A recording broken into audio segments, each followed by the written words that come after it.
When we are in school, whatever task we are given, whatever assignment that we have to do, they come with a deadline that we must meet. Because if we don't meet that deadline, there will be consequences that we have to face. When we're doing a job for someone else, there are tasks that we are given and they come with a deadline. If we don't meet that deadline, it could even mean you getting a warning and then you losing your position. Now, when it comes to your personal goals, your health goals, your financial goals, there's no one who is going to set deadlines for you.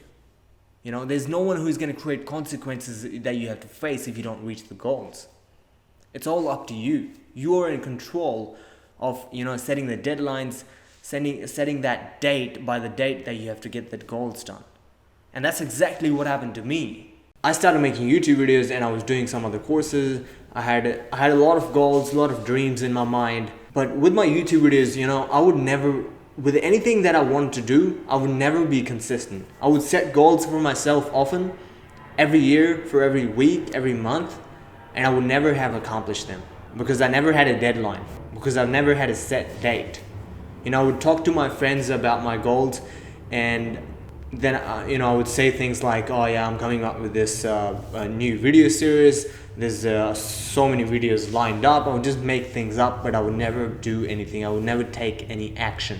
Now, over time, what happened was, because I've never, met my goals, any goals that I set for myself, I started losing respect for myself. I started losing confidence, my self-confidence. I didn't believe myself anymore because I never did what I put my mind to.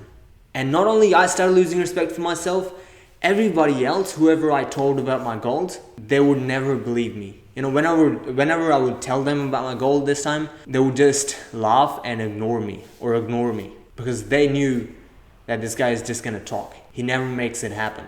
So everybody else started losing respect for me as well. And after that, for a long time, I didn't make any YouTube videos. I forgot about all my goals. I stopped. And I promised with myself that whenever I will start now, I promise that I'm going to stay consistent. I'm going to take massive action. I'm going to keep myself accountable. And if I'm going to talk about my goals with other people, I want to make sure I take massive action. And the conclusion of this video is, if you have any kind of goals, any kind of dreams that you really want to turn into reality, make sure you write it down, set a goal for yourself, and make sure you set a deadline for yourself, exact date by the date you want to have that accomplished. And then remember that, keep yourself accountable, promise to yourself that you're going to stay consistent if you want to turn this into a reality. And if you're going to talk about your goal to everybody else, which is completely fine, but make sure you make it happen. Make sure you turn it into a reality. Otherwise, you're going to end up losing respect in other people's eyes, and you're going to lose your own self-confidence. You're not going to believe yourself anymore. You're not going to feel good about yourself. So make sure you take massive action and not just talk about things. So talk less and do more.